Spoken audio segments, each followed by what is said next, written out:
Um, okay. So, hi there. Oh My no. name's Niko.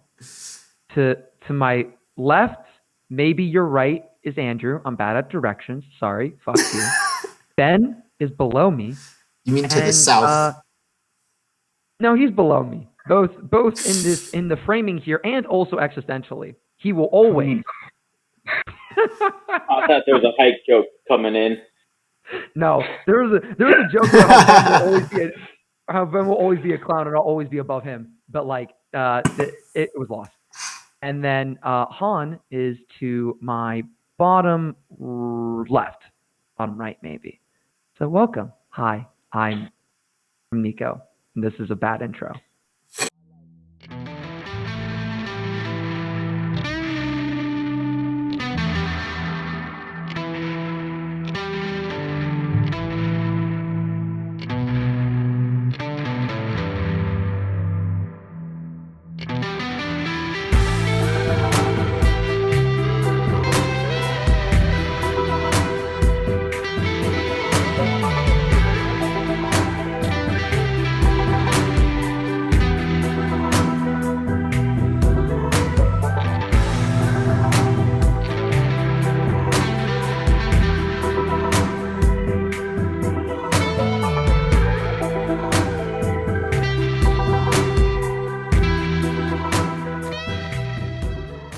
Thank you to Packy for that intro music.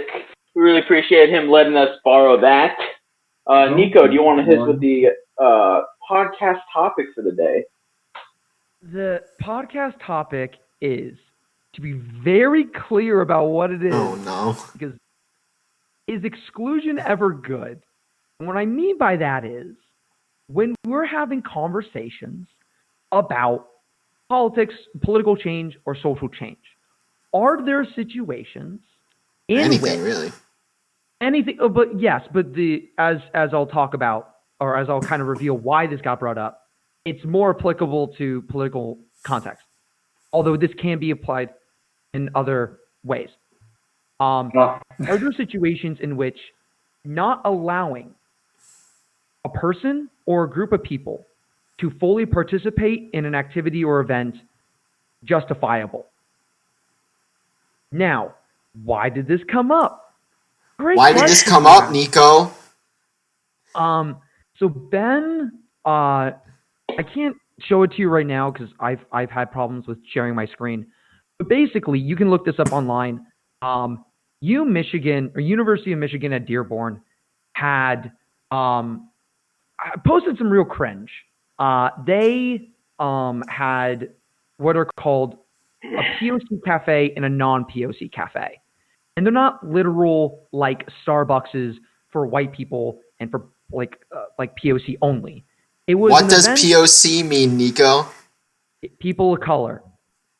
POC means people of color. And sometimes, as we're going forward, sometimes people use the term BIPOC, which is Black Indigenous people of color. And non-POC, it is just a really fancy way of saying white people. redundant. Pretty sure black people and indigenous people are both covered in people of color, but whatever. I'm not saying that. I'm just saying though, sometimes if I bring up something, academics and other people who are a part of this conversation will use BIPOC instead of POC. So that's why I'm adding that context. So University of Michigan at Dearborn had a POC cafe and a non-POC cafe.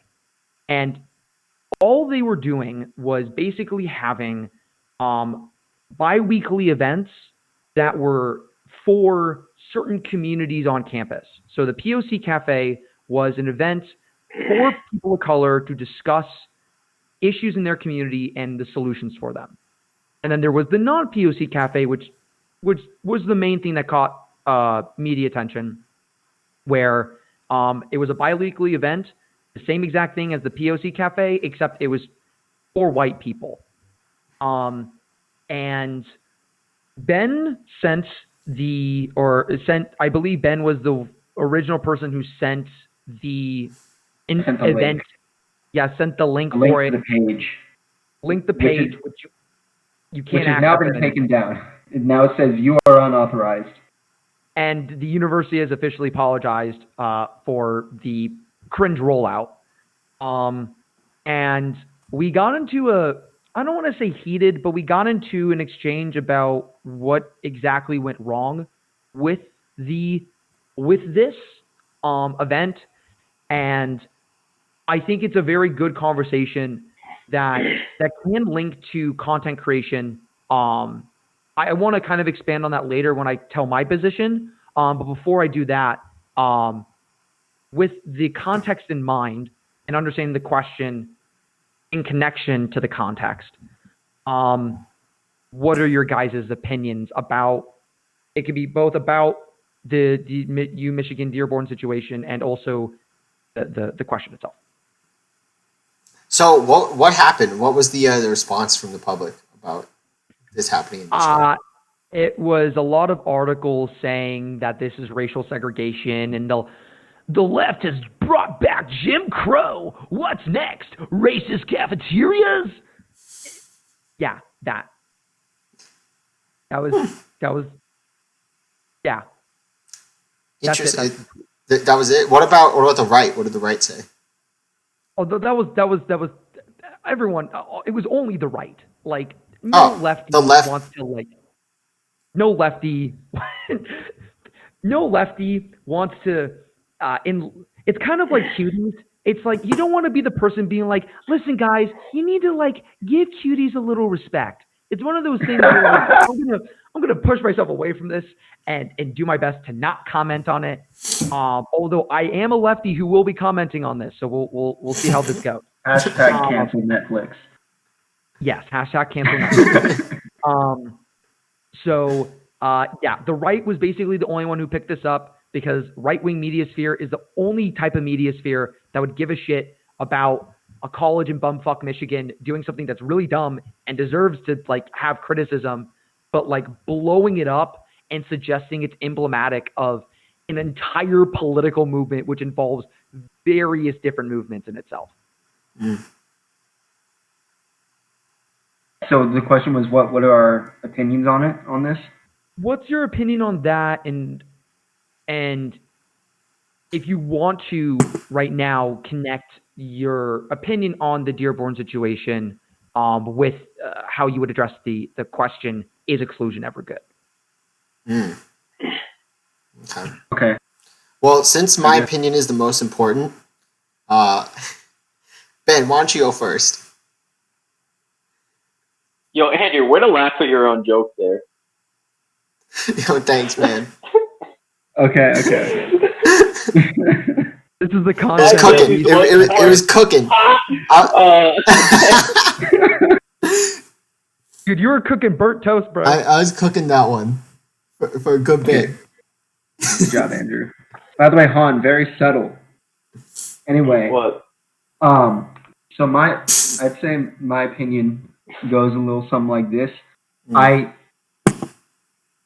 get I have no problem like conversing about racial I guess problems, racial issues in general. That's not the issue. The issue is that is the literal segregation where white people couldn't go to the POC cafe and non-white people couldn't go to the white cafe.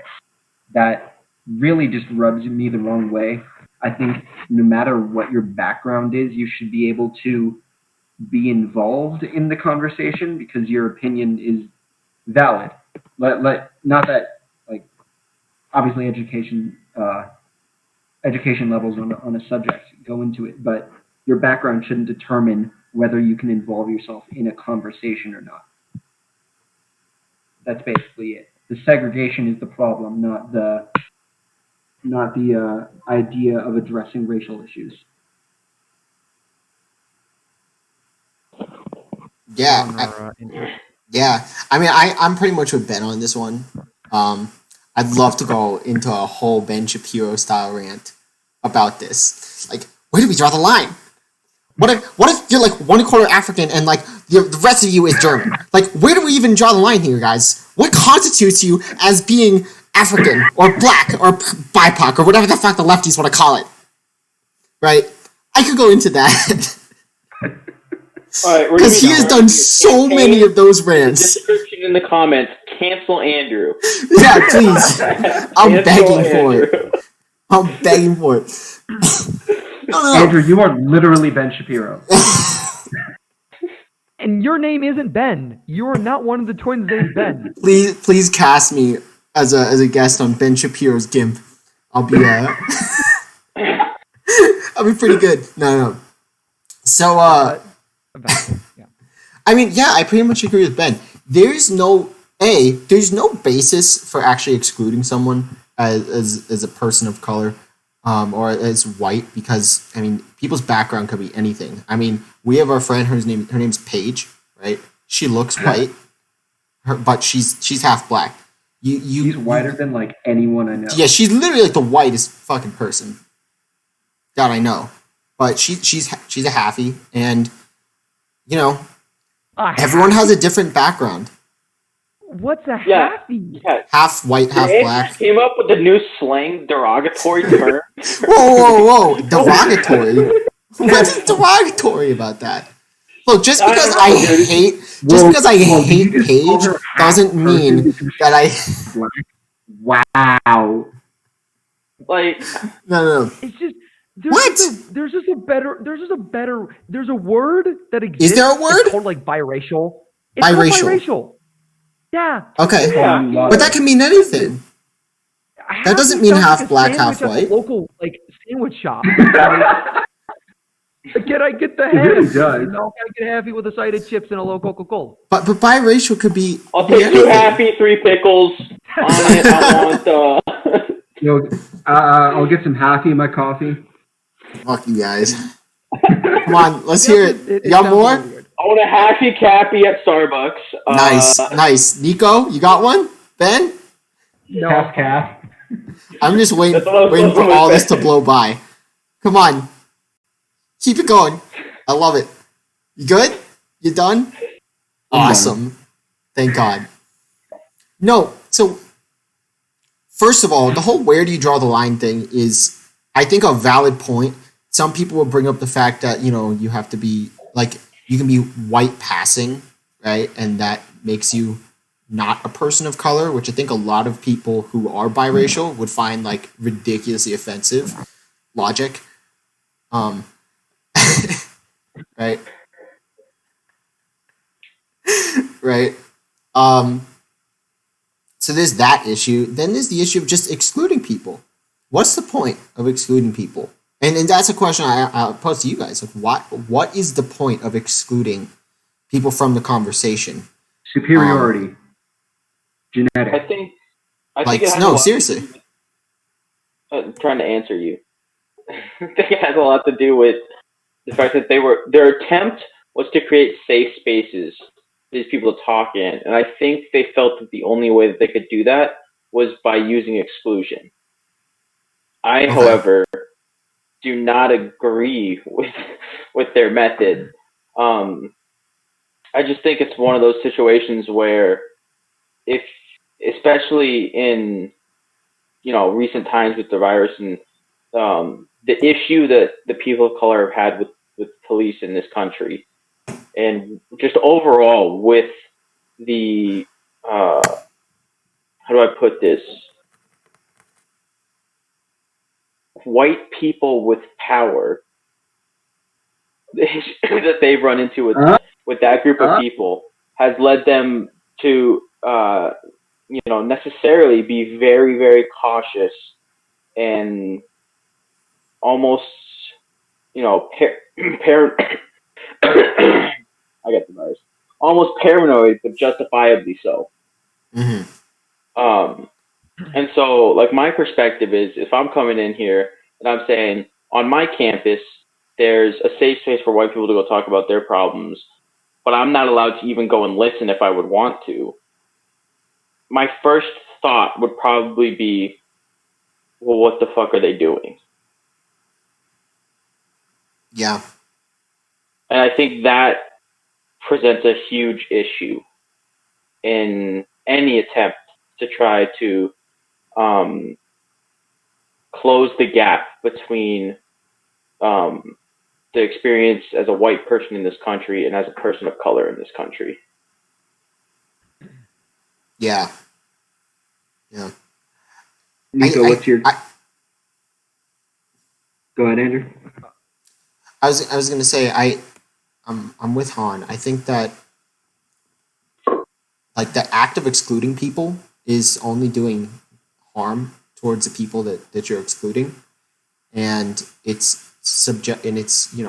excluding a certain perspective from happening within that space. And I think that just makes the conversation within the safe space less productive overall. I mean, if you imagine if you decide, hey, all right, we're going to create this safe space, and the topic of discussion in the space is going to be the Black perspective in America, right? Who is that going to attract? Who's going to come to something like that, right? It's going to be people of color, people who are passionate about about Black issues, and it's going to be white people that want to do better and want to participate in the conversation and who are open-minded to the subject. If you're like closed-minded to the subject, I mean, you're not gonna show up to something like this. And I mean, just let me butt in here real quick. Yeah. I think there are a group of people who are on the opposition who are a little bit anarchist and would go there for the point of yelling and arguing with them. Heckler. Sure, but you could say that about a lot of pretty much any political event. Also, any protester is gonna protest. Yeah. Also, any safe space. The whole point of a safe space is that you're supposed to respect people's opinions, let people speak until they've completed talking, and if that doesn't happen, the whole point of a safe space is that you can kick those people out. That's like the whole point of the space, is we can exclude you from the conversation if you are being disrespectful. Because the whole idea of a safe space is to respect opinions, right? And to let people speak their truth. So if you're not doing that, you're out. And that's not based on race. That's based on who you are as how you behave, right, when you go in. Yeah, and I think that brings it to my answer to Niko's question of, is exclusion ever good? And I think it depends on what grounds you are excluding certain people from certain places on. If it is based off of some physical aspect of that person, I would argue that it's almost never good. In fact, I would probably argue that it's never good and wait for someone to prove me wrong with an example. But that's the stance that I'm taking, is that it's never good based off of a physical characteristic. However, behavioral characteristics are okay to exclude certain people from, because they can take away from the productivity of whatever the gathering is supposed to be doing. Yeah, so and that's what hierarchies are for in business, right? You exclude the people who, you don't want to be there, right? People who are lower in the hierarchy, they're excluded from higher up meetings because they don't have the experience in order to actually join in on and provide for a productive meeting, right? Niko, you wanted to say something? I don't know. Yeah, I think so. Han said, "I'm waiting for someone to provide me an example," and I think that's the best way to kind of introduce my position on this. Sure. Which is, I agree with Han that generally speaking, understanding the moral nature of exclusion depends on the context and the framing of the situation. And I want to start my answer by providing an example, which I think would present a lot of problems for what Han specifically said, which is don't exclude on the grounds of a physical aspect. So, for those who don't know, I'm autistic. And autism is something that's super duper weird because it is physical, and that there are physical manifestations of it. There's things called stimming, where I could clap my hands, or there's ways of physically expressing myself, which is a genuine clinical aspect of autism. But there is also a behavioral aspect of autism. There is one of the key diagnoses of autism, one of the two big areas, is repetitive stereotyped behavior. And on campus, there used to be a therapy group specifically for neurodivergent people like me. Neurodivergence is kind of like this new term that it's not just autistic people, but it's also people with Asperger's, ADHD individuals, people with learning difficulties. It's kind of this catch-all term for this kind of growing group of people who are trying to have like a social movement about them specifically in the disability rights conversation. And that group, even though it was very flawed in how it was implemented, and I thought it could have been done way better, I don't think there is anything wrong with having a therapy session designed for neurodivergent people. Because even though it is exclusion, the reason why you would have neurodivergent people to come together, at least in this case, was for them to build community with one another and to understand the issues that they face so we can help each other out. Now, could there be a neurotypical person? There was a neurotypical person that was leading the event. But the purpose of us getting together was for the neurodivergent people, or NDs for short, to build community.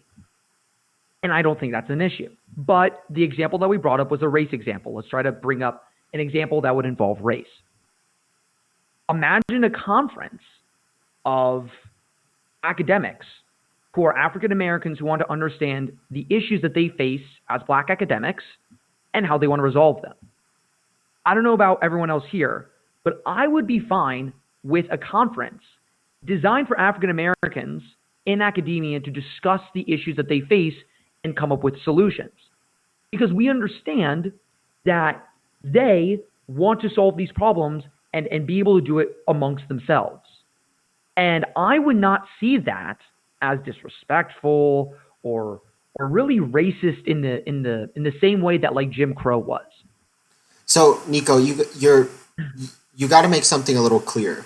So you're saying that the therapy session was designed for NDs, right? And you're saying like you'd be okay with a conference that's designed for Black people in academia, right? To discuss the issues that they face. But I agree, I'm totally okay with that. But just because something is designed for a certain group of people, right? Why does that mean that other people should be excluded from it? And does the addition of people who are not part of that group detract from the purpose of the group in the first place? An example I'll bring up is Hillel in colleges, right? It's an entirely Jewish organization in college that's meant to give Jewish people a community to talk about Judaism, how it affects their lives, to build community amongst the Jews in the school, and to basically be a cultural epicenter in the school for all Jews. But, right, it's free for everyone. Anyone can join. And people in Hillel benefit from that, because if you're not Jewish and you go to Hillel with like one of your Jewish friends and they bring you to like a Rosh Hashanah dinner or something like that, or Passover, and you get to experience the culture, and you're not detracting from it. All you're doing is learning about the culture, providing a new perspective, and just generally adding to the situation. I've never heard of a situation where someone goes to Hillel to like purposely incite violence or bad behavior, right? And it's you know what I'm saying? You need to be more clear, because that is a space that's designed for Jews, right? But it's still inclusive of everyone. I think it's better off for it. Oh, one thing I want to say is that I think there is a difference between invitation of certain kinds of people and exclusion of certain kinds of people. There's just a difference in how those things go. One other thing I wanted to ask about the example that you brought up, Niko, was, so for example, with the Black Academics Conference, would it be, how do you feel about white people or just non-African Americans not being allowed to go to or consume the content of that conference? Oh, and how do you feel about a white academic submitting a paper to that conference? What do you think the response should be? So there are two questions. A question for everyone. I would say this is why I wanted to be very careful with how we approach this conversation, because it can turn very quickly into a lot of justifying for a lot of shady shit, and that's not what I'm trying to get at. And I recognize that this type of conversation is complex.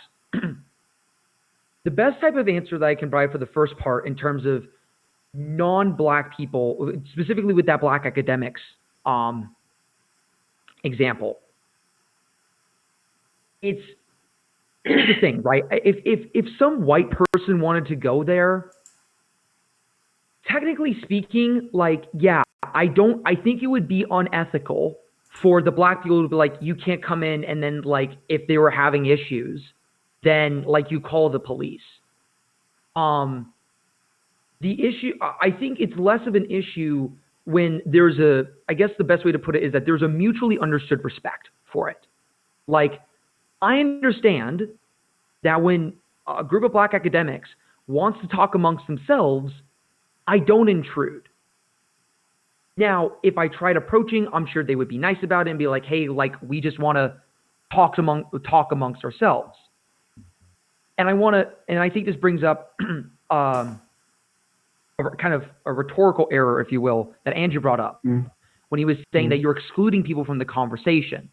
I do not think that you would be excluding people from the whole conversation, because it's just, for the black academic example, just because a white professor couldn't come to that conference, it doesn't mean they are excluded from the conversation of how to help African Americans in academia.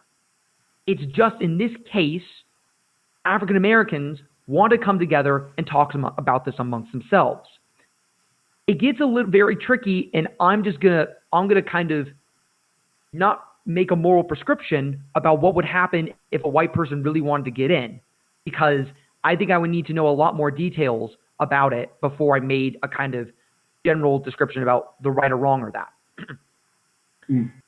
Then I would, and specifically addressing the second question, if a white professor were to submit a paper for that conference, should they be accepted? Obviously depends on the content of the paper, but should there be a response differentiation because of the race?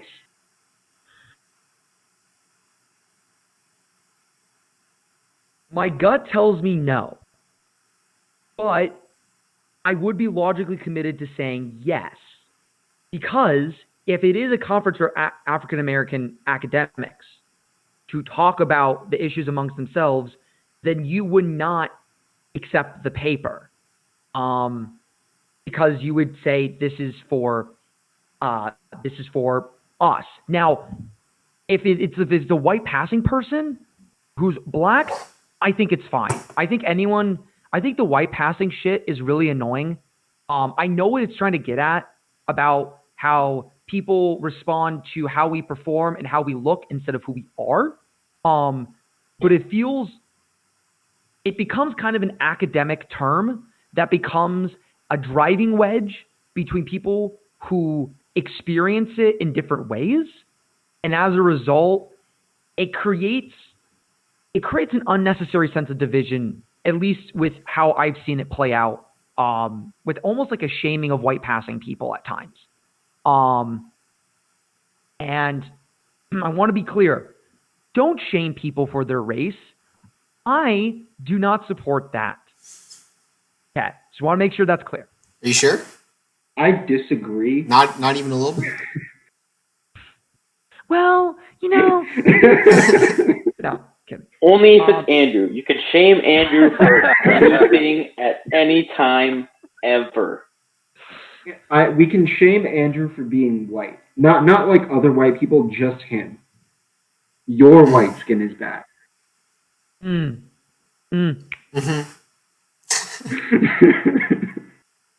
I'm not going to condone that message. Let me go to the bathroom for a second. Oh, professional Ben leaving in the middle of a podcast. It's fine. I guess while Ben's gone, I'll describe the rest of my position because I was trying to, when I brought up the academic example here, I wanted to quickly say, so how would I apply my thinking towards the University of Michigan Dearborn situation? It's very similar to what you guys had answered. Huh? Real quick, are you moving away from your academic position right now into another subject? I'm trying to apply the thinking behind it towards a real world situation. Okay, if I may ask two questions real quick first. Yeah. The first one being, from my understanding, this conversation is strictly focusing on the idea of, is exclusion ever good? Mm-hmm. Right? Not just like okay, but is it beneficial? Right? Okay. And from my understanding, I just had the question of, in this academic example, why is it beneficial to not let even, let's say, a white observer in who wouldn't partake but would observe the conference? I think this is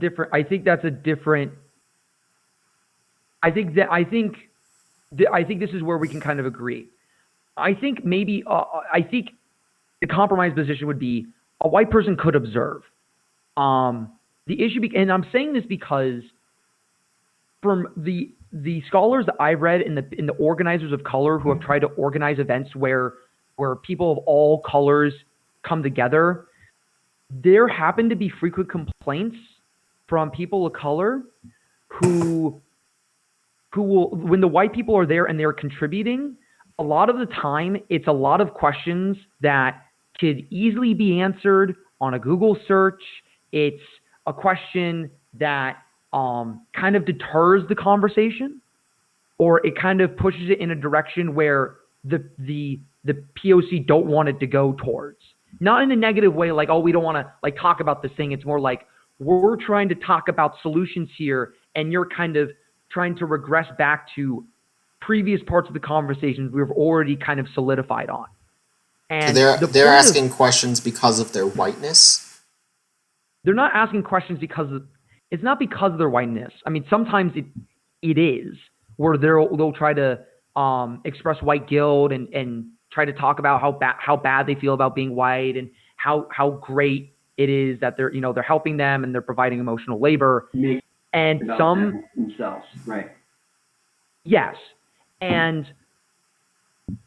to answer your question about what do I mean when I say is exclusion ever good, for the people of color who are past certain parts of the conversation and are trying to build solutions, and a white person comes along and in a sense regresses it to a point where they've previously moved on from it, it can become annoying.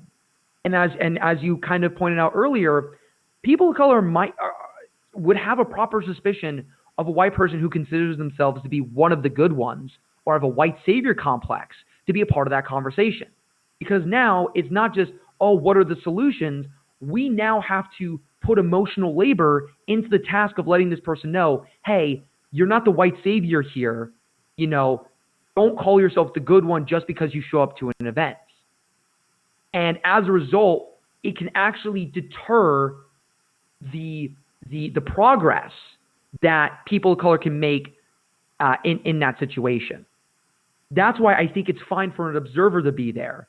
And this gets into the University of Michigan Dearborn situation. So, I think okay, Ben. Do you want to? No, go ahead. Continue.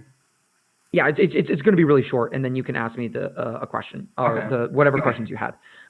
So for Dearborn, the POC and the non-POC cafe is fine, but here's what you would have to change. For one, don't call it a cafe, because people are going to misunderstand that as like you're creating coffee beans where only white people or colored people are allowed to go to. And that's just a really fucking dumb way of putting it. There are just many way better ways of describing what's going on. But the second thing is it's fine for them to hold space for POC and non-POC, but you have to allow observers there. You have to allow people to go to the event and see what the conversation is about to make sure, to allow for them to hear the conversation that's happening. I think it's slightly less justified for the non-POC though, because let's be honest, white people aren't really a community in the same way that like African Americans are, or in the same way that like Mexican Americans are. And so I would say for the non-POC or for that white cafe, rather than framing it as white people come together to talk about their issues, it's more like white people come together alongside people of color and they have a discussion about what they see in terms of helping white people who are skeptical of systemic racism, white privilege, and other issues. How do we help them understand the struggles that come along with this? How do white people enter white spaces and allow for that conversation to occur? Because sometimes, I don't know if y'all have ever experienced this, my opinion might be taken more seriously because I'm white than a black or brown person. And whether we like that or not, we have to address that concern. And people of color need to be in correspondence with white people about that. And need to be working with the allies, so to speak, about that. So that is why I would change about the Dearborn situation. Basically make it open to everyone. And instead of it being white people talk about white concerns, you make it the community discusses how do we convince people who are very skeptical of systemic racism, many of which happen to be white. Okay, so I wanted to criticize one point that you made, and then I wanted to play devil's advocate of Andrew and Han's points. What I wanted to ask you about was talking about, for example, a white person at a POC event inserting themselves and regressing the conversation in a sense. What does that have to do with their skin color? Because it just seems to be more people who are insufficiently woke, like Candace Owens. Don't use that term. What? Woke? Don't use woke. Dude. Don't use woke. No. No, it could just be a little cringe. But I mean, I know what you mean. Cultural intelligence. Cultural intelligence. Culturally adept. Yeah. That's one way of putting it. Culturally adept. Okay, so you can have a Candace Owens come to. You were saying about something with Candace Owens. Sure. Yeah. It has. I'd say it has more to do with the perspective of the individual than the skin color of the individual. Because, yeah. So here's maybe, I hope this can clarify something. For one, the skin color is just in this situation for the black academics is a proxy for the position. That doesn't mean that every single person who comes to the conversation and regresses it is white. But it happens to be that for the organizers who have done this type of work, it tends to be white people. And as a result, it's just it's a generally applied rule, which I don't like. I wish we didn't have to have that type of setup. Sure. And I don't like it. Sure. But if the people who make these events possible are like, hey, we've noticed that when we have sessions for POC to talk about their issues, and then we have other sessions where white people are allowed, or white people come to the conversation alongside POC, that more progress tends to be made that in the POC conversation than in the integrated conversation. Okay. Now, that's as far as I'm willing to go, because I feel like at some point the language does start to become very not Jim Crow segregation-y, but kind of layperson segregation-y, in that like it does you're gonna start sounding like, listen, white people can't come to this thing, and like that's not the vibe. That's not the vibe we're going for. That's not what is trying to be achieved. Gotcha.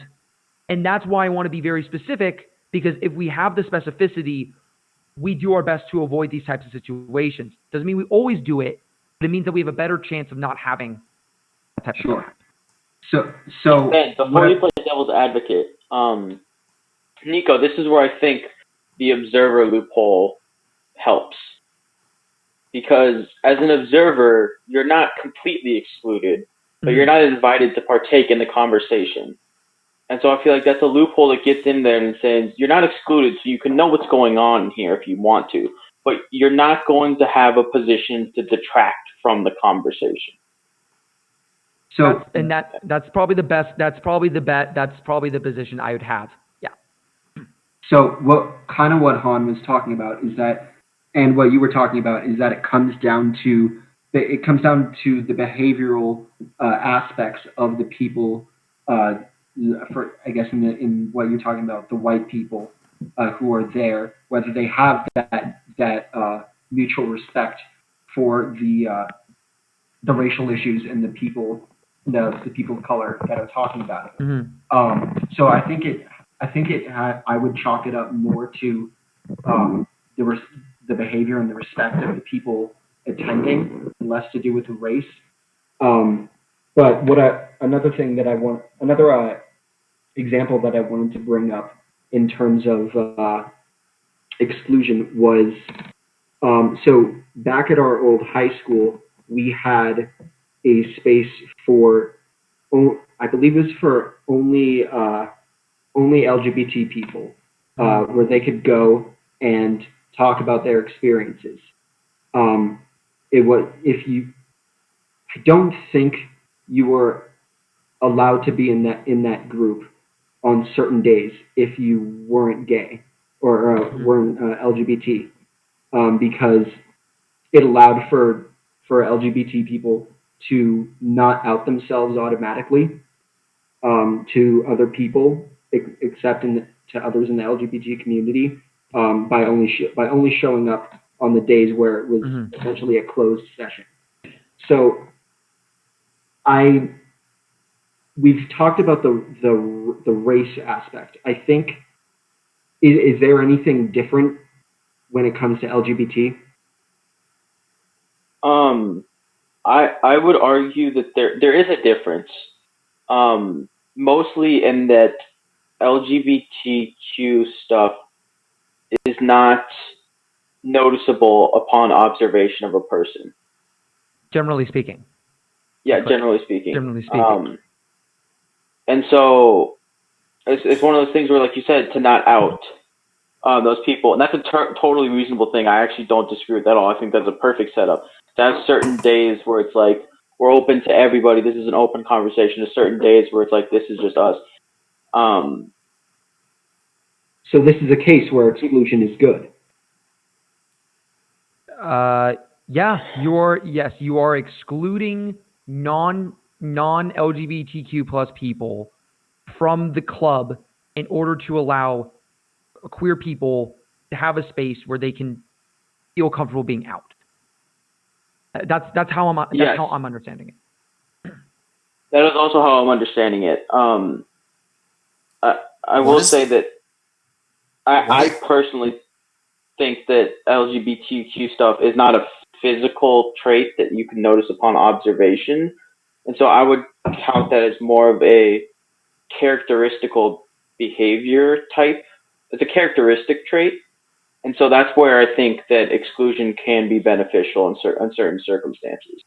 The only thing that I would add to that is there are some people who, God bless their souls, they're absolute queens and kings of our universe. Okay, they can't control.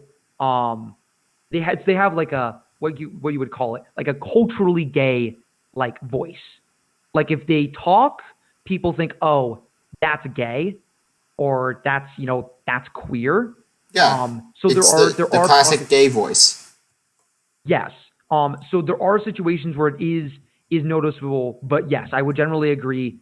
LGBTQ plus, unless you're trying to dress like a drag queen, or you're trying to dress in a very queer or gay way, it's not something that you notice most of the time. I'm confused. What is the argument here? I would say that the voice isn't deterministic either, because I know a bunch of different dudes who have that voice who are straight. Really? Yeah. That's funny. I never encountered that, but all right. There are also situations where people try to, they try their best to hide it. And I'm just saying, again, I think we're trying to speak in generalities here about to the best of our abilities. Okay. Just want to make that clear. And I don't understand the argument that's being made here. Is someone arguing for the exclusion of straight people in an all LGBT safe space? I think is that what's being argued for? I think Ben was playing devil's advocate to my position, and my position being that it is not okay to exclude people based off of their physical traits, but it is okay in certain circumstances under characteristic traits or behavioral traits. And my main idea with that was if a person behaves in a detrimental way, like a heckler, it'd be incredibly detrimental to the conversation to have them in a safe space. Okay, so I'm going to reiterate my point that I made at the beginning, and that is that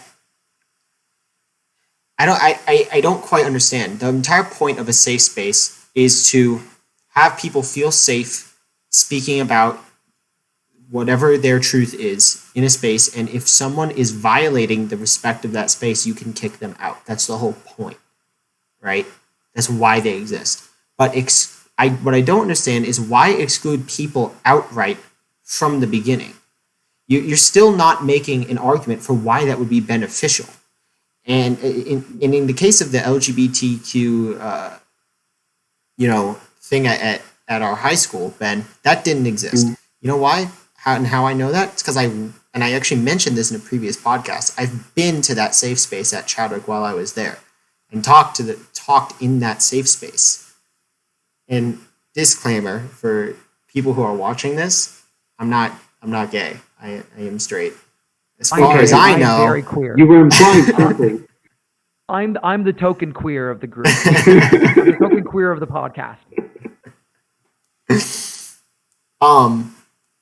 But I don't see how it's beneficial to exclude someone for their sexuality. I mean, anyone who wants to come in and observe the conversation should be allowed to and participate if they choose to, and if they violate the agreed upon rules of conversation, which is typically created when you create a conversational group or you have a conference or anything along those lines. If you violate them, then you're kicked out.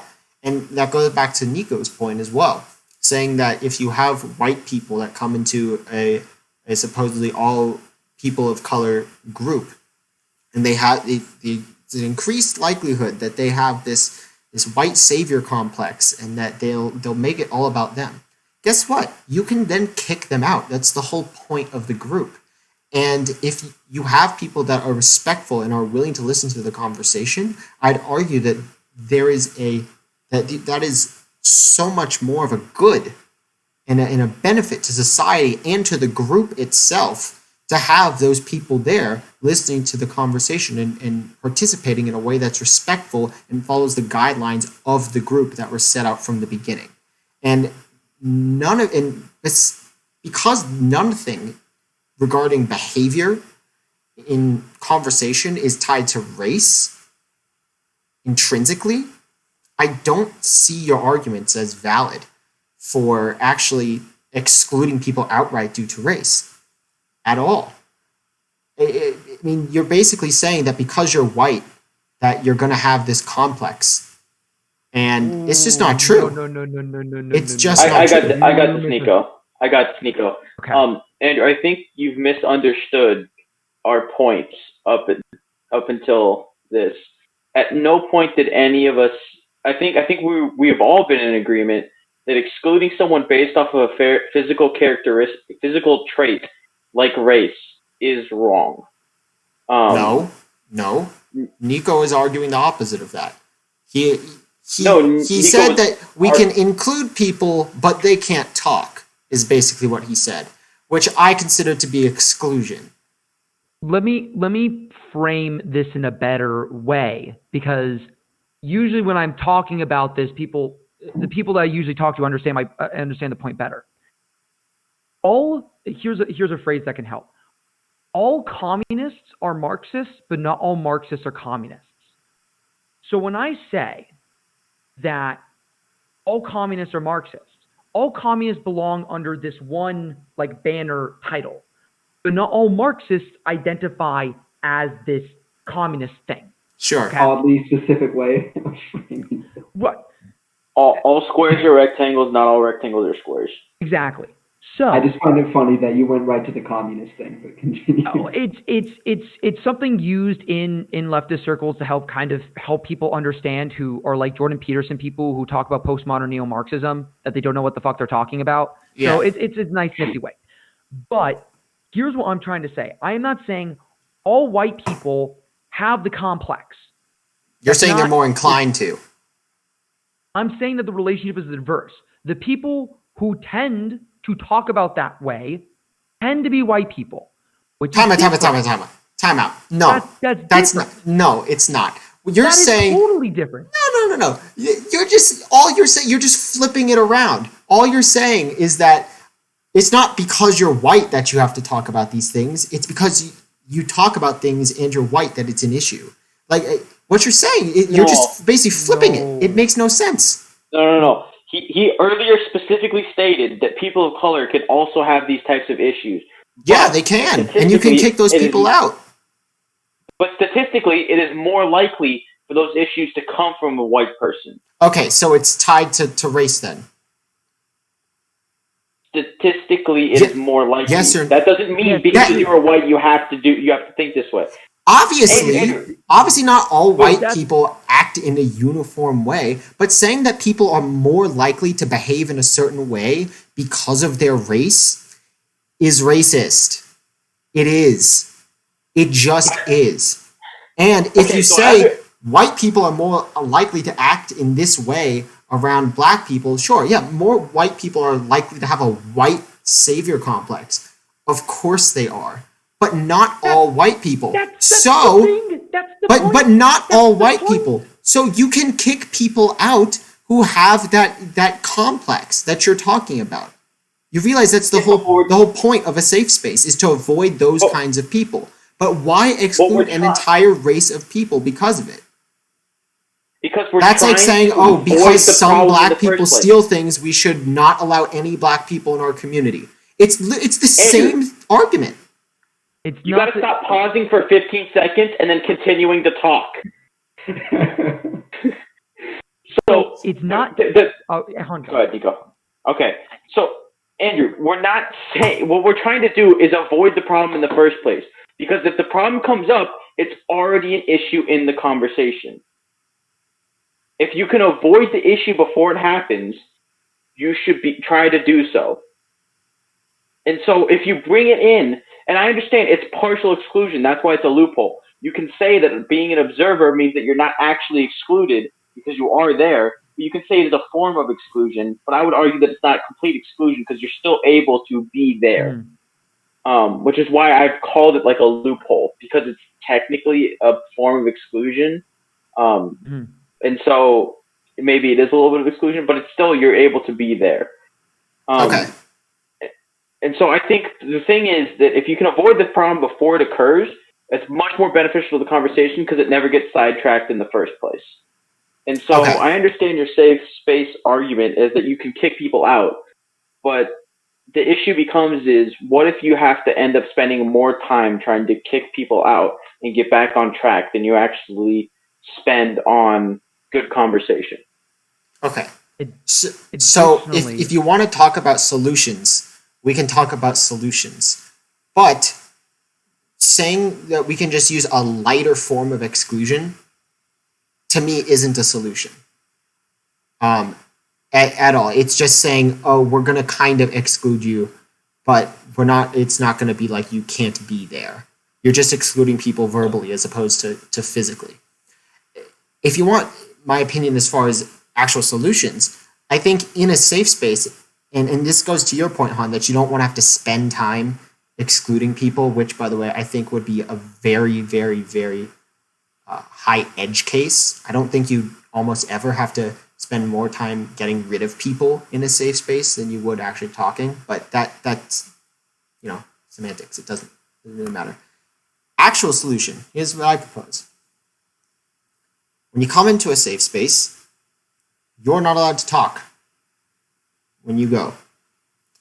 You are granted the ability. You are granted the ability or granted permission to partake in the conversation once you've shown that you are able to respect and participate in the conversation respectfully and respect the other people there. And that can be determined by whoever's running the conference or whoever's running the safe space. That makes sense, and I think that would apply to everyone equally. Because saying that a white person is more likely to act disrespectfully in a specific situation is racist. It just is. And you're basically kind of saying if a black person were to come into that situation and act disrespectfully, that you couldn't kick them out, or you would. And then you get to the Ben Shapiro issue of, well, what constitutes you as black in the first place? Right? Is it black passing? Is it your heritage? Right? I'm Algerian. I'm African. I'm not black, right? At all. But I'm African. Do I count? Right? There's so many things and that go into and cause problems with the solution that you're proposing.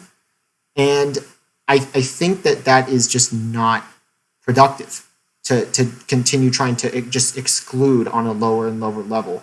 Because, I mean, at some point, it's just illogical, and you might as well just include them. But I think you go ahead and criticize my solution. I'm open to hear it. So, Andrew, the biggest criticism that I have is you would think there have been people who worked on this for decades, right? And when you read about the organizers and the people who make this stuff possible, it's not like they've never experienced this before. This has come from a lot of experience where they've kept it open for a lot of people, and they notice a trending pattern that if you don't have certain rules set up, you tend to not have the type of conversations that bring forward solutions to the community, that bring forward solutions to certain situations. And as a result, I agree. Argument, and as a result, that's the response. That is what Han and I are saying responds to is the decades of organizing and practice that has gone into stuff like that. And the organizers have noticed a tendency of these types of things to happen. So they institute this rule where if, taking Ben's example, let's say it were true, I don't like the way it sounds because I know it sounds super duper.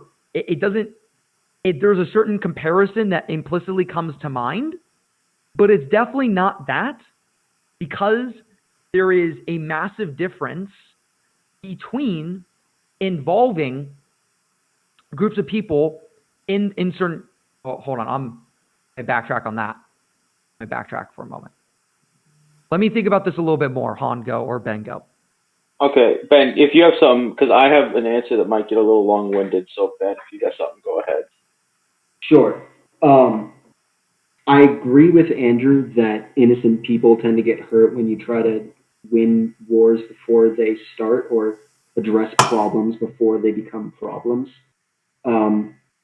I think that part of a solution, or at least a solution that could work, is strictly outlining formats and topics of conversation. Where if you have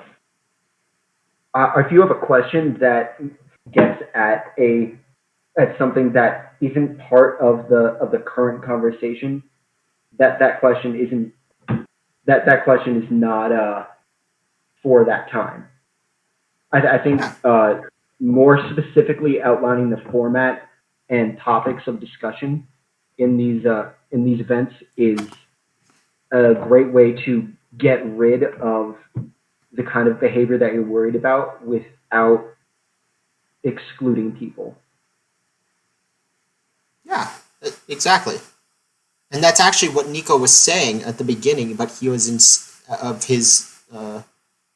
what he was saying earlier. But he insinuated that a part of the rules of discussion was to exclude people from the discussion based on race, which I think doesn't help for a productive discussion. I think that if you vary from the path of the proposed discussion from the beginning, then you're asked to either stop speaking or the discussion point is changed. Like for example, if we're having a discussion on the impacts of Jim Crow, and somebody is like, "But did Jim Crow really even happen, though?" You'd be like, "Get the fuck out!" Like, it's not always as clear cut, but there is. But as long as you strictly enforce certain behavioral and subject standards, I don't see what the problem is of inclusion.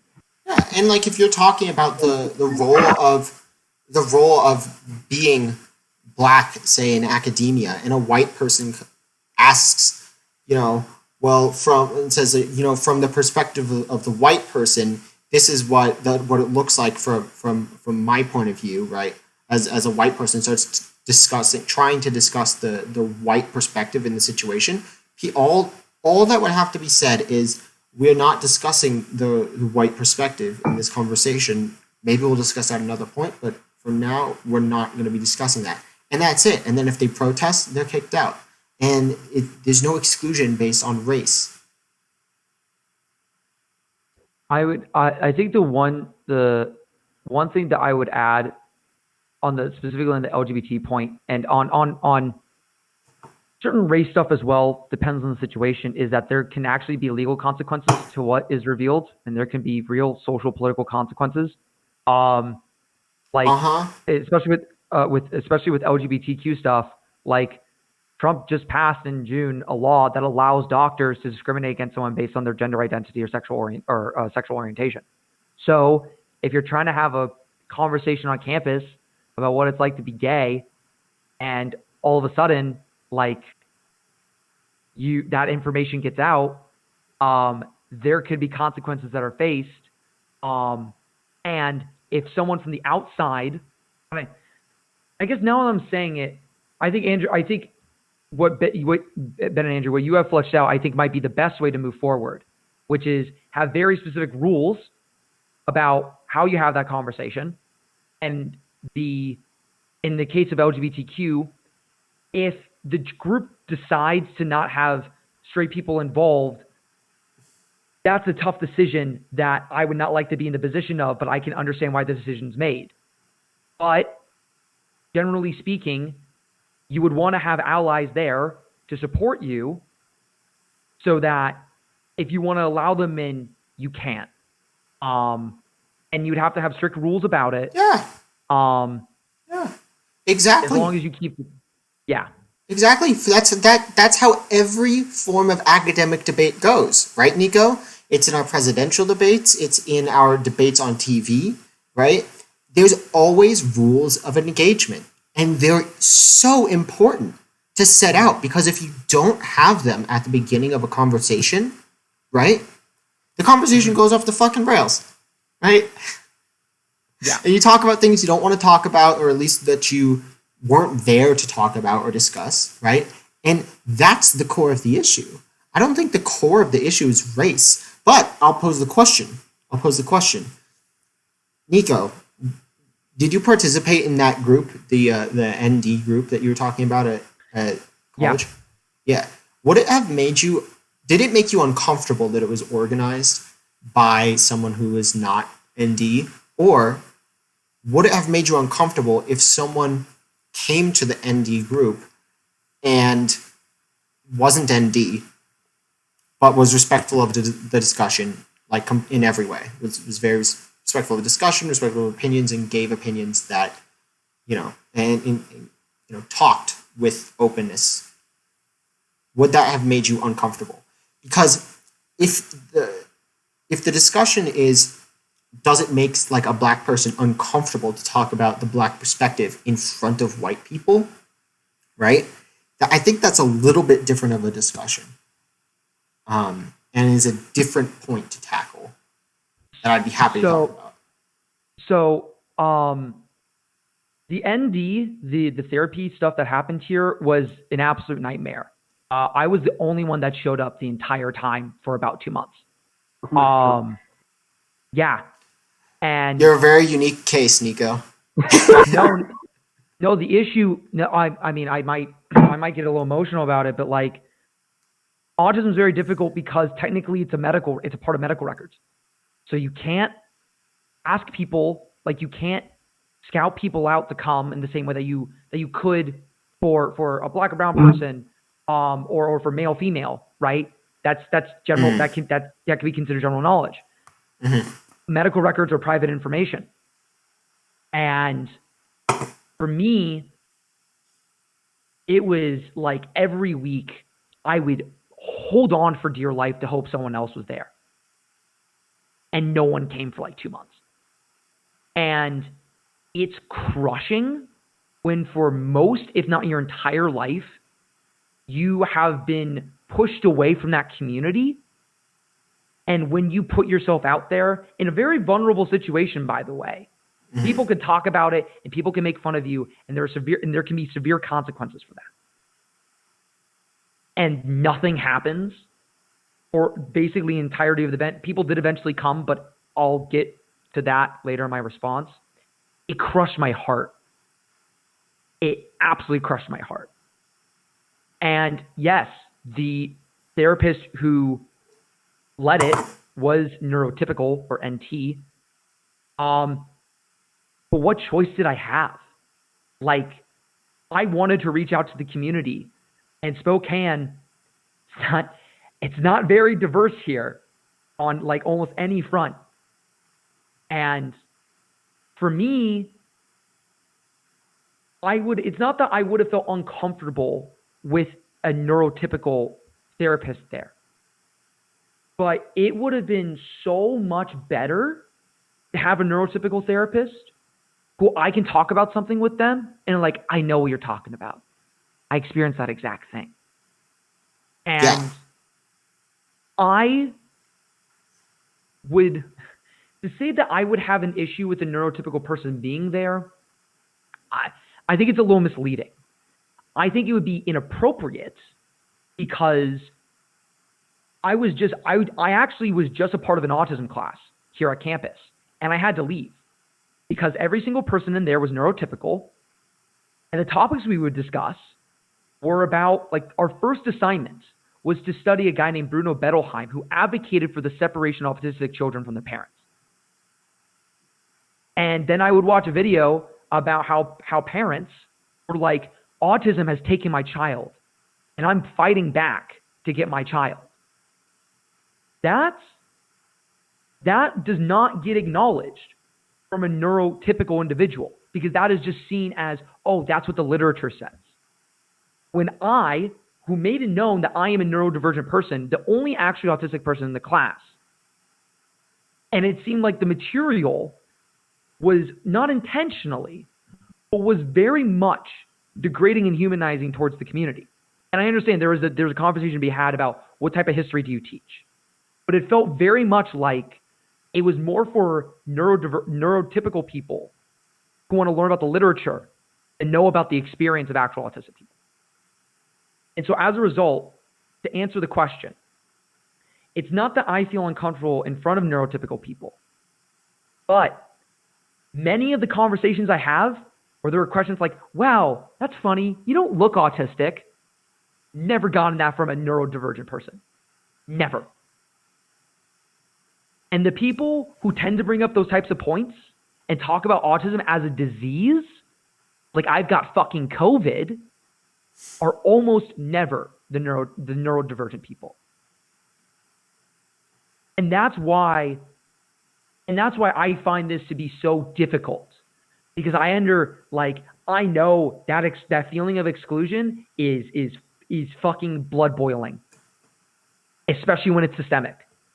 But at the same time, when I'm trying to have a discussion with my people, for lack of better terms, and all the so-and-so's coming in, and it keeps on happening where the non-ND person keeps on bringing this shit up, and I have to spend the rest of the day cooling my head off.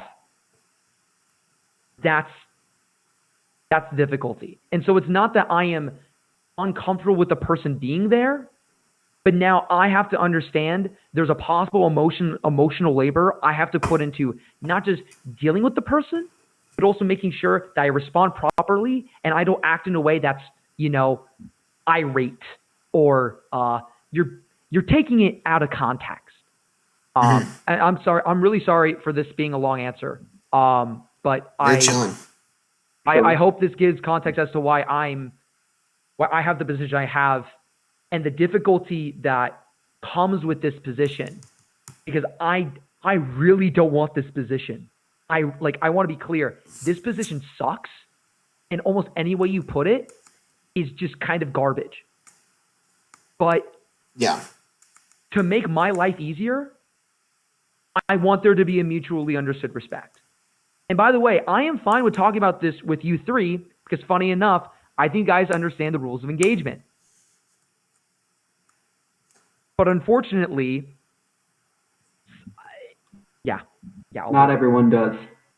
Yeah, I think that answer was actually perfect and actually captured the real side of what I was going to try to say. And that sort of comes into the point of, and I guess it's not necessarily about like, oh, are you uncomfortable? But once again, is exclusion ever good? Would it be more beneficial to you? And would you benefit more from having people there, from not having people there who don't know your experiences? Generally, yes.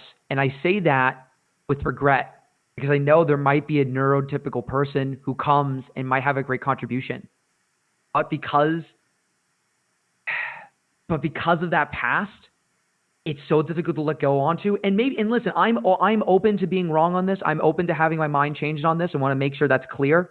But from my personal experience of talking with other people about this, it's so hard to let go and then being fucked over by someone and then wanting to retreat back to that cave. Yeah.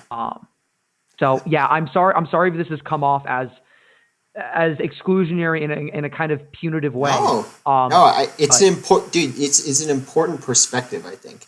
And first of all, I find it really surprising that the people who decided to take a autism psychology class would be so disrespectful to the autistic community in how they approach the problem. And I find it amazing that the teacher would teach the class in that way. I think that's a different conversation, I've got to admit. Because that's not supposed to be a safe space. It's supposed to be a place of learning about the psychology of autism, right? But at the same time, right, you would hope that someone in academia who's teaching about autism would have a little more respect for the subject and for people of that community. You would hope, right? But I totally understand. Andrew. Yeah, I know. I understand and sympathize with being in that situation, because that is awful. That just sucks. As far as the ND group that you're talking about, I'll admit I find it a little bit confusing to me. So you said that the person who runs it is a therapist? Yeah, so Health and Counseling Services here at GU had a autism support group, and It was run by, I believe, the person who heads the Health and Counseling Services on campus. And because of the lack of diversity at GU, it really isn't a whole lot that they can offer. They can't offer a therapist who has learning disabilities or is neurodivergent in general. So they had to fill that role. Sure. But so this is where I get a little confused. Was the point of it to be therapy, or was the point of it to be a safe space? And the reason I asked that question is because I think very, very obviously, and I've seen this in people who have gone to therapy before, it is way better to have a therapist that has experienced your experience, that has been through what you've been through. That is way better. And I think that if you're a therapist that has been through, who is ND, right? And you want to start a practice, and your practice is that you provide therapy to ND individuals, I see nothing wrong with that. If you are a Black therapist and you want to provide therapy to Black individuals because you know their experience, I see no problem with that. And because you know what? You're an expert in that field, right? You're an expert. But what you were discussing was not therapy, but a safe space meant to provide conversation, or at least that's what it came off like you were trying to say it was. But then you were criticizing that group for the person who was running it for not like being ND and not being able to relate to your situation as a therapist, which I think there's a disconnect there. I wasn't real quick, that. Niko, before you say something, Andrew, I feel like it's happened a couple times. I feel like you've kind of taken what Niko and I have said and tried to rephrase it, but in your rephrasing, you sort of missed the point of what we've actually been trying to say. I don't think Niko was criticizing the therapist at all. And I think he did his best to make sure that was understood. And I got that. I think his overall thing was just that if the therapist had been neurodivergent, it would have been more beneficial for him. And additionally, but the person's not. It's not therapy. Sorry, Niko, go ahead and talk. But here's the thing, right? And this might be actually getting at the fundamental disagreement here. I do not see a distinction between the therapy and the support group. I think that logically speaking, I think the same thinking applies. Mm-hmm. Because whether it was a therapy group or a support group, right? Even if the person wasn't a therapist, let's just take your argument. Actually, let me frame accurately describe what was happening. A therapist on campus was providing a safe space for autistic people on campus to talk about their experiences as college students. And the main goal was for us to build community and talk about our issues. Okay. Mm-hmm. But let's say it was support group. The point would still apply that the person leading the group, it would be much better if they were a part of the community it was for. Because then they can help drive a conversation in a way that would be better, generally speaking. I agree. If a neurodivergent person's there, they can ask certain questions like, I've experienced this thing too. How would you think of this articulation of it? I'm like, yeah, I know what you mean. Mm-hmm. That is more likely to happen with a neurodivergent person than a neurotypical person. Yeah. That is nothing against the neurotypical person. But if the purpose of the support group is to build community, talk about our issues and maybe build community around that to help make solutions, that doesn't seem to be a problem. Mm-hmm. And so now gets at maybe the fundamental crux, which is why can't that be applied to race? Why can't it be a situation where that support group is for Black people, it's led by Black people, and that conversation's there? Same exact goals, same exact everything, except the community involved is not neurodivergent, but it's POC, it's queer, it's disabled, whatever. Well, I'm not really sure that applies to at least the situation that you were talking about. Yes, it would be better if the person who was organizing that situation was ND as a part of ND, because they can obviously empathize better with the situation and they can probably lay out rules of discussion a lot better than someone who has, who is not a part of that group. And that's literally an entire portion of design thinking, right? In design thinking, one big portion of that is empathy, right? That's like the biggest portion of design thinking. So if you're going to design a conversation or a group around What's design thinking? Sorry, it's a principle used in engineering in order to provide inclusive design. Okay. Yeah, but it can be applied to design of conversation as well. So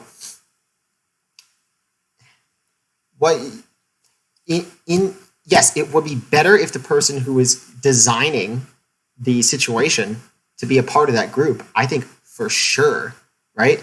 But I still don't understand how that correlates to the exclusion of people from the actual group. I agree 100%. I think that if you are starting a forum to discuss the Black perspective, right? The person who creates the forum and creates the means of discussion for the forum should probably be Black because that just makes sense. They have empathy for the Black experience. They understand it and they've lived it. That makes sense. But I don't see the connection to exclusion. And I think I'll take this part. And I don't know how well Niko's example can directly tie to Black safe space example, but I think Ben's LGBTQ example can directly tie in pretty well. Specifically with there being days where it was a strict LGBTQ meeting. People who were not members of that community were not allowed. And I think that it was incredibly beneficial in that situation because it's a situation where, like Ben said, if you're not ready to come out to the rest of the world, but you still want to go to a place where you can talk about your issues, they were able to set up a space where people were able to do that. And so if anyone's struggling with I don't know if I want to come out, I don't know who to talk to about this kind of stuff, that's an exact space where you can go and talk about that. And I think that's perfect for that situation. And so I think it's also one of those things where I think there are, and kind of tying it in, I think that perspective also exists inside of the Black community in America is if there's a space and white people are here, I don't know if what I say in there will end up being held against me outside of that space. I just want to reiterate that space never existed. That's not true. I said it before. At Chadwick, it didn't exist. Okay, but let's say that let's assume that it did. Let's say it's a hypothetical space that exists like that. Okay. I don't see how that's not beneficial. I also would argue that it is beneficial for people to have a place like that Black situation where I feel like if you do end up excluding the white people from a Black safe space, what you're going to see is more engagement from the Black community in that space because there's going to be less people who are afraid to talk based off of whether or not things might be held against them later. And in that case, what that means is, bringing up the example that you brought up, Andrew, where you want the people crafting the conference to be Black. Well, if you want the people to be Black to form it and to shape the conversation and the rules, you're kind of excluding white people from that process. So, as a result, you are not allowing white people to fully participate in the construction and in the experience of that conference, because, like you said, it allows for the perspective to be it allows for that perspective to be way more well understood and way more fleshed out in a way that's not interrupted or at least the impediments are minimized. That's where the exclusion comes in. And so in that case, it seems like I know there are different points that in each of these examples, but it seems like a general consensus comes about where, yeah, it doesn't. It's not. It makes the experience better if you allow for the people who are part of that community to shape the narratives that get discussed in that session, that activity, that event. Okay. I think what I said was misconstrued. I said I think it would be better if the people who designed the conversation in a certain space were a part of that community. Yes. I said nothing about excluding other people from helping design the situation, design that. And I don't see how including people who are outside of the community would detract from the ability to create a discussion or the discussion that you want to create. I don't see how that connection was made. And I think the same logic applies. I think that for creating the discussion and for participating in the discussion,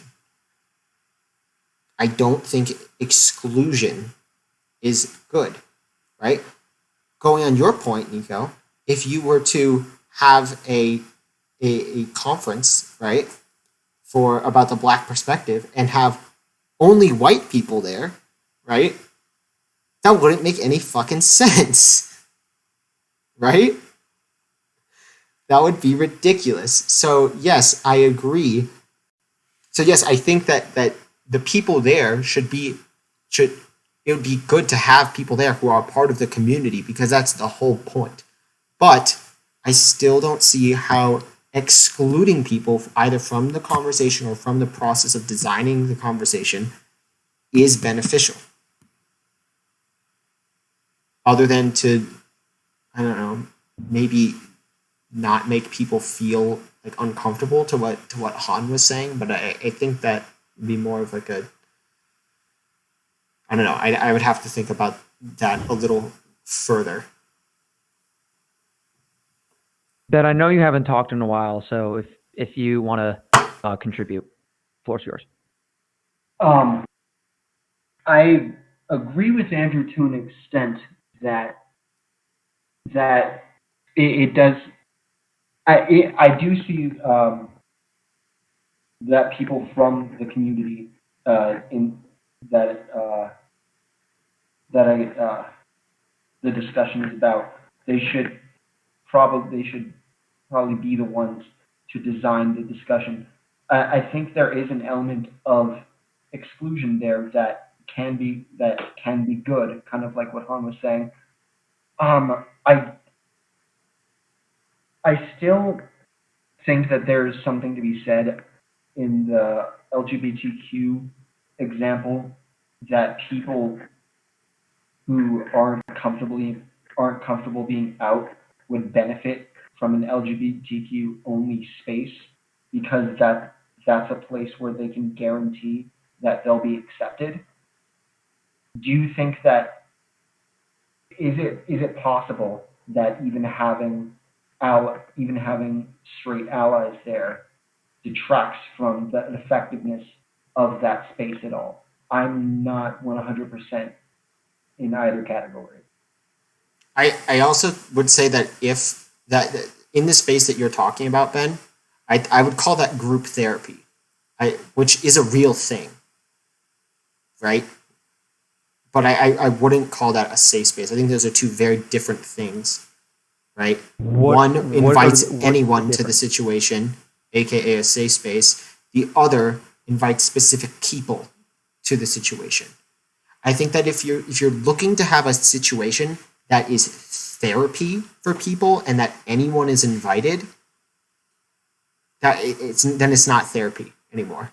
I don't think that exists because I think in any situation where you have to maintain, you can't account for the variables at play, I think that's no longer therapy. Therapy is supposed to be almost entirely personal, right? That's why the vast majority of people have either A, couples therapy, or B, therapy one-on-one with therapist. Or C, go to therapy. Andrew, I think the important thing to notice is the conversation we're having is exclusion ever okay in a safe space? Is exclusion ever good? My bad. Is exclusion ever good in a safe space? The conversation we're having is exclusion ever good? I mean, yeah, if you're in therapy, you'd want to exclude anyone else from coming into the therapy. But it's more of exclusion of a group of people. Is exclusion of a group of people ever good? And I do think that LGBTQ, I would call that LGBTQ community where it's just them. I would call that a safe space, but it's a targeted safe space. And we may disagree on that, so let's not get into that because that's just a rabbit hole of just saying it is, it's not, it is, it's not. but I think it's still one of those situations where it's beneficial for, even in a safe space, for people to know that they aren't going to face consequences by participating in the safe space. To play devil's advocate, I think the tough pill that we have to swallow, though, is that the language adopted, if we try to flesh it out further, it doesn't sound good. Because then you would be saying, in the race example, that generally speaking, you don't want white people at the events because of a tendency. And that, I think, and that is something that I don't want to say. And we all don't want to say something like that. And that becomes the difficult point, that the exclusion does have benefits, but you then you make statements that you have to basically do mental gymnastics in order to make it sound like it's distinct from racial segregation or any other form of historical oppressive segregation, but it's not. But they're not the same thing. AKA and I know BIPOC cafe and non-BIPOC cafe. Right. So, and I don't. And I'm glad, and this is a big reason why I wanted to have this conversation. It's really fucking difficult because in certain contexts we are understanding of it, but in other contexts we are feeling repulsed by it. Mm-hmm. And there is a tension there, which I think, obviously understanding we are all white people here, although Ben and Andrew, you can make your case since you're Jews. If you consider yourself Asians or people of color, fine, go ahead. Troll all you want about that. It depends on the position that we hold. Right. But acknowledging that we are all white people here having a conversation about race, right? I'm obviously acknowledging that there are other voices that aren't being involved here, right? Mm-hmm. But in this conversation, it is important to figure out, why does that tension exist and how do we relieve it? Because what's going to happen, because my big fear is the way that this conversation can go is that then people who want to have the space then get called discriminatory, and then we're the ones getting persecuted and told that, we're the real racists. And then all of a sudden, now we're getting harassed about it. But at the same time, that language is super similar. And that, like I said, that tension needs to be explored. So, and we're going on around almost 2 hours in this podcast. So I'd like to start winding it down, I think. Okay. I would like to just point out that I think we came to a good solution earlier, where we talked about having people follow specific rules of engagement in a discussion. Yeah. And that was countered basically by saying, like, what about the LGBT community? And personally, I would just say that the same rules would apply. Same questions would be asked, right? What determines if someone is part of the LGBT community? What if you're questioning, right? I mean, there's a million factors that go into excluding people in that situation. And I would just say the same arguments that I've said governing Black or excluding people by race would apply to the LGBT community, I think, without question. Yeah, and I think it would be beneficial if we each very quickly and concisely summed up sort of our position on the question, is the exclusion of a group ever okay or ever good? And if you guys would like, I can start it off. Sure. So my answer to the question, is exclusion of a group ever good, would be under most circumstances, a vast majority of circumstances, no. But I can see multiple specific circumstances where exclusion of a group of people can be beneficial. Ben? Oh, Ben, you want to go? Sure. I think that it's most of the time it's not a good idea for exclusion. I think that having enforcement and discipline in the format and engagement of a discussion is the best way to go. The caveat, the only thing that I'm still questioning is there a significant difference that should be made between LGBTQ and race, and things like religion and like that? Is there a difference there? Because I think what we want to say is that race doesn't matter, but then you have people talking about things like the black experience or the white experience or whatever, and that's very, very thin ice, and I think that's a discussion for a different time. So for now, I'll say the behavior, the enforcement of behavior and is. Ben, you're cutting out. I guess. You're cutting out, Ben. Ben, you're cutting out. Following strict rules of engagement is the best way, and not exclusion. Andrew? All right. Yeah, I'll go. So I would say a hard no. I don't think that excluding people from these kinds of situations or from these situations is ever going to be beneficial. But, and the whole point of this podcast is this: I am open-minded to discussing, Haan and Ben, about those specific situations where you think that they could be beneficial, and discussing like what it is about those specific situations and defining them. Because I know that I can be wrong. I know that I'm ignorant about a lot of things, and that's why we're having this discussion in the first place, right? So now I'm no, but very open to hearing more. Okay, Niko, let's see if you can pick up where they failed and actually understand what concise means. Yeah, just say yes or no. We don't want to hear anything else. No, I don't want to hear 4 essays. I would say, in the vast majority of circumstances, the exclusion of a group is not okay. To go further, the enforcement of exclusion in basically any situation is wrong. I can't think of any situation where using physical force to get someone out of even something like an all-black conference of academics is morally justified. There are some cases, like the LGBTQ case, like the Black Academics Conference, and others that we've discussed here, that can help us understand the tension, the inherent tension that comes with trying to include certain perspectives and the consequences that come from it.